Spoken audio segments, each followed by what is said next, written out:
Oke, Bismillahirrahmanirrahim. Assalamualaikum warahmatullahi wabarakatuh.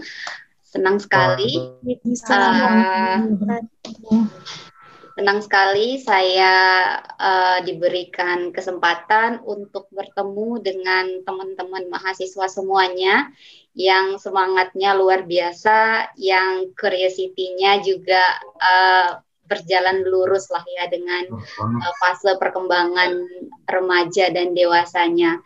Ya, saya harap apa yang kita pelajari pada hari ini bisa membawa kebermanfaatan pada kehidupan kita, baik secara personal ataupun untuk orang-orang di sekitar kita.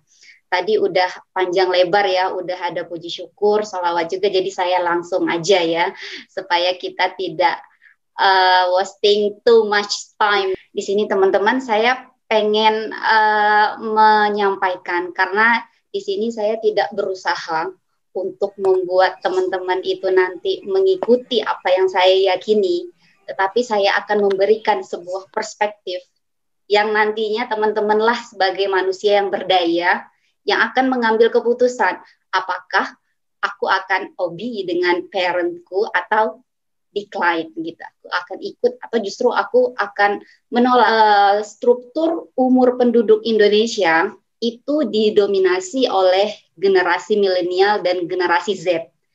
Apa itu generasi milenial? Yaitu manusia yang lahir di tahun 1981 dan 1996. Nah, saya di generasi milenial nih. Kemudian generasi Z itu lahir di 1997 sampai 2012. Nah, kebanyakan orang tua saya itu akan berada di generasi baby boomer, sedangkan nenek saya itu akan berada di generasi pre-boomer, sedangkan anak saya nantinya akan berada di generasi post Gen Z ya. Nah, oleh karena itu kalau kita lihat ya distribusi data ini memperlihatkan bahwa sangatlah tidak mungkin kita menyamakan apa yang sedang berkembang di zaman sekarang, apa yang diyakini di zaman sekarang, itu sama yang pada masa dulu itu sedang berjaya-jayanya. Nah, saya ingin menganalogikan seperti teknologi ya. Dulu, buku itu adalah sesuatu hal yang sangat berharga banget ya. Saya pernah banget merasakan waktu zaman SD, teman yang mempunyai buku cetak itu udah dianggap kayak orang kaya gitu loh, benar-benar orang yang benar-benar punya uang. Tapi coba lihat zaman sekarang, buku itu kayak sesuatu yang nggak terlalu penting lagi kan, karena sekarang udah ada Google yang bisa menggantikan semuanya, yang berbayar bisa jadi gratis, yang dulunya kita harus pergi ke perpus dulu supaya dapat informasi, nggak lagi cuman sambil selonjoran atau sambil macam kita bisa tahu segala informasi.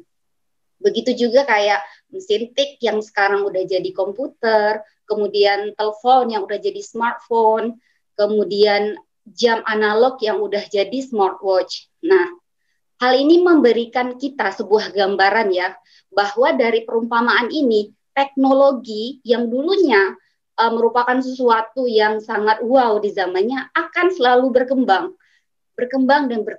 dan kedepannya di zaman generasi post Z, zaman udah semakin digital, mau nggak mau juga pemikiran kita juga akan menjadi lebih digital, sehingga dari perkembangan ini bisa menandakan bahwa pola pikir dan tingkah laku manusia itu akan selalu berubah.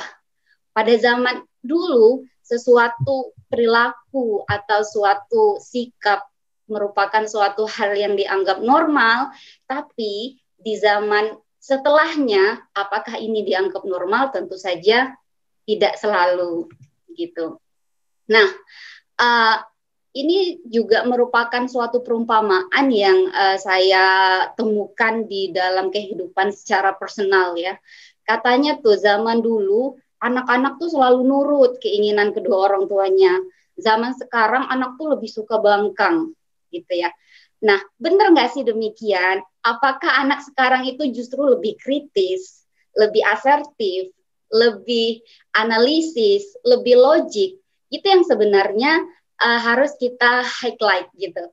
Sedangkan orang tua di zaman baby boomer mengatakan itu pembangkang, nggak nurut, durhaka. Padahal sebenarnya memang kosakata terhadap suatu ilmu pengetahuan itu aja yang benar-benar sudah berkembang. Sehingga mungkin sebagian orang tua ini menganggap anaknya membangkang, padahal sebenarnya kalau memang punya kapasitas atau ilmu di sana, justru itu menjadi sebuah tanda bahwa baik anaknya ini berkembang dengan bagus ya. Nah, mengapa sih kita harus menuruti atau menolak keinginan kedua orang tua? Nah, saya ingin membahas dengan dua perspektif, agama dan psikologi. Tetapi di sini agamanya nggak terlalu kentara ya, hanya sekedar sebagai apa ya, sebagai perbandingan sekilas aja. Dan tentunya psikologi karena bidang background education saya di bidang psikologi, jadi memang perspektif yang akan saya gunakan dalam menjelaskan kenapa kita obey our parent atau kita nggak nurutin orang tua tuh dalam perspektif psikologi tuh kenapa sih, ada apa sih gitu, apakah kita harus nurut ataukah memang ada sesuatu yang dalam diri kita yang ya kenapa kita harus selalu nurut gitu, itu yang akan saya sampaikan. Nah, perintah untuk menaati kedua orang tua, of course, memang ada di dalam Al-Quran ya. Di sini saya mengutip surah Al-Luqman ayat 15, di mana memang kita disuruh untuk menaati kedua orang tua kita, tetapi di highlight di sini dalam hal-hal yang kebaikan, dalam rangka kebaikan. Berarti boleh kita itu nggak nurut orang tua ketika kita mempunyai ilmu di sana, di sini. Ketika kita mempunyai ilmu dan kita yakini bahwa orang tua ini memang tidak baik untuk diikuti. Nah, di surah ini memang kontekstual problemnya itu lebih ke masalah kepercayaan ya. Masalah mempersekutukan Tuhan. Tetapi kalau kita lihat lebih kontekstual di zaman sekarang, tentu masalah kepercayaan itu sudah tidak menjadi fokus utama lagi, apalagi di Indonesia ya, yang dominasi agamanya itu adalah orang Islam. Kecuali di Hungari nih, kalau di Hungari memang masyarakatnya itu mayoritas beragama Kristen Katolik, tentu akan beda kontekstualnya, kontekstual berpikirnya. Nah, dalam perspektif agama ya, ada sebuah pemikiran, sebuah quote, sebuah ajaran lah dari agama Islam. Ini mohon maaf saya mengambilnya dari Islam ya. Saya rasa semua agama pasti mengajarkan kepada kebaikan. Saya yakin juga semua agama pasti ada mengajarkan tentang hal ini. Tapi memang saya tidak capable di sana.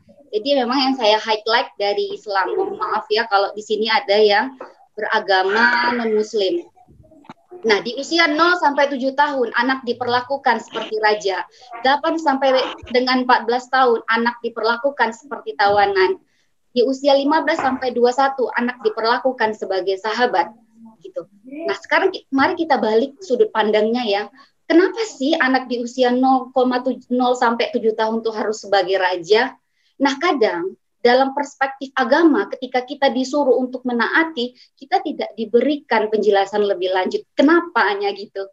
Padahal pada level ketika kita sudah beranjak dewasa, sesuatu yang lebih meaningful itu akan lebih konsisten untuk dijalani dibandingkan dengan ini sudah perintah gitu. Jadi itu yang pengen saya sampaikan kepada teman-teman. Apa ya, jembatan antara agama dan ilmu pengetahuan itu adalah memang agama itu selalu benar. Kalau di dalam Islam, Al-Quran dan hadis itu memang petunjuk hidup kita. Tetapi tidak semua bahasa kitab suci itu bisa dicerna mentah-mentah oleh masyarakat umum. Karena bahasa Al-Quran itu bahasa Arab.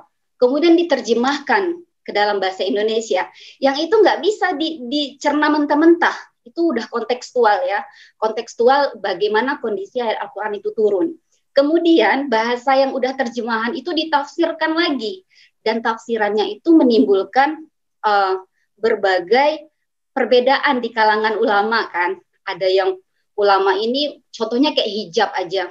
Ada kok ulama yang mengatakan hijab itu tidak wajib. Ada juga yang mengatakan hijab itu wajib. Yang harus ditutupi itu seluruh tubuh kecuali muka sama telapak tangan. Ada juga yang malah lebih ini yang harus ditutupin semua. Nah gitu itu artinya apa? Orang yang udah expert aja itu masih debate, masih memiliki pandangan yang berbeda terhadap sesuatu. Nah, jadi di sini saya pengen memberikan teman-teman sebuah apa ya? Memang saya pengen memberikan critical thinking ya. Jadi kenapa sih harus diperlakukan sebagai seorang raja? Apa sih spesialnya anak? Apa sih limitednya anak di usia ini sehingga dia tuh harus diperlakukan sebagai seorang raja?